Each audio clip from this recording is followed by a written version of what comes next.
Мәдинә Маликова. Августның бір кешендә. Біз қапшықта ятмый диләр.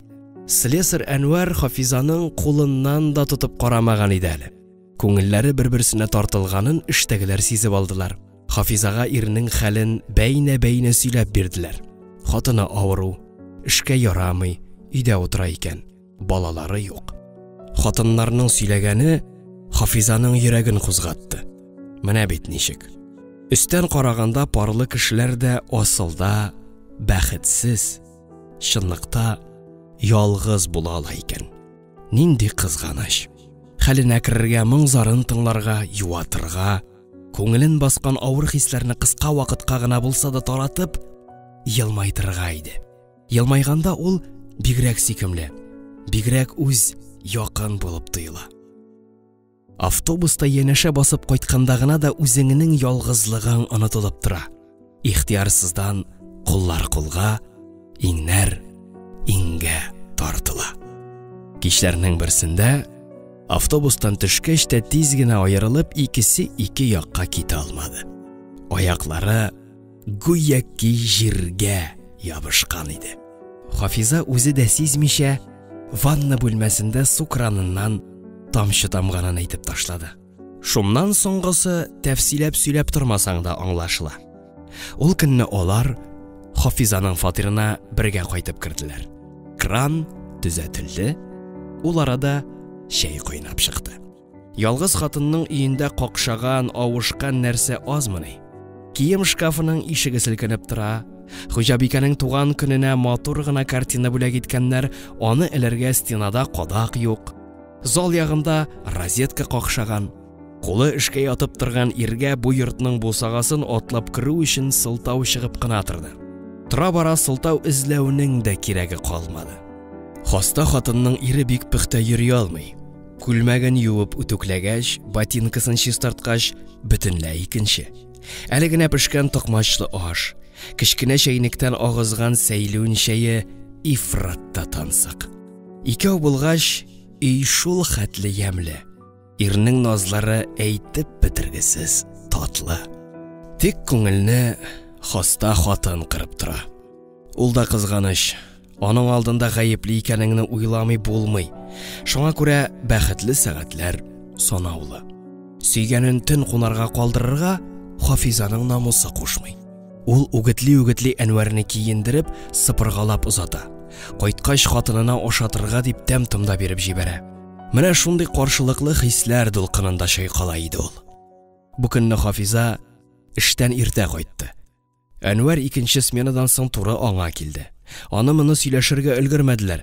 Кыңгырау шалтырады, тикшерүче килеп, «Балкон турыгызда шикле хәлләр күрмәдегезме?» дип сораша башлады. Хафиза аңа Дәрига турында әйтмәде. Исхак турында бер-ике авыз сүз әйтергә теләге кышыткан иде дә. Тыелды. Күрше егетенә күләгә төшерәсе килмәде. Тикшерүче чыгып киткәч, табын янында Хафиза Әнвәргә һәммәсен бәйнә-бәйнә аңлатырга кереште. Күрше бүлмәдә ят кызның йоклап ятканын белгәч, ирнең йөзе сытылды. Бер белмәгән кешене түреңә менгереп яткыралармыни? Талап чыгып кайшсан эшләрсең. Бандит түгеллә ул. Япь-яшь кыз бала. Бала дигәнең юлдан язса, карт бандитлардан яман. Күзеңне ачыбрак яшәргә кирәк. Алар беренче тапкыр бәхәсләшеп алдылар. Юка ишек артында гына ят кешенең булуы ачылып сөйләшергә дә, онытылып назланырга да комачаулады. Кәеф кырылган иде. Әнвәр урыныннан кузгалып ботинкаларын кия башлады, Хафиза аны тоткарламады. Йокы бүлмәсендәге карават буш түгел иде. Шуңа күрә утны сүндереп, залдагы диван караватны киңәйтеп ятарга туры килде. Йокылы уяулы күпме вакыт узгандыр, колакны тындырып телефон шалтырады. Хафизаның йөрәге дөп-дөп кага башлады. «Гафу итегез, борчыдым», диде телефоннан ирләр тавышы. «Тикшерүче Туфайлов. Мин бүген сездә булган идем инде». Әйе.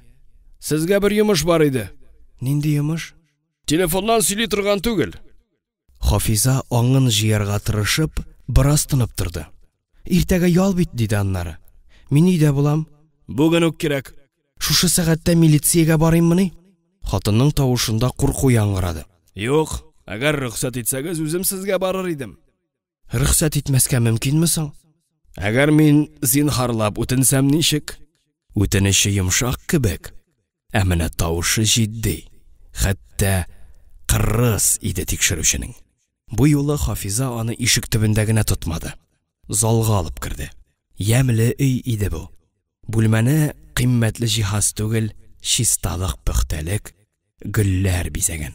Алар стенага асылынган чүлмәкләрдән, идәндәге тимер тоткычтан яшел ташкын булып агылганнар.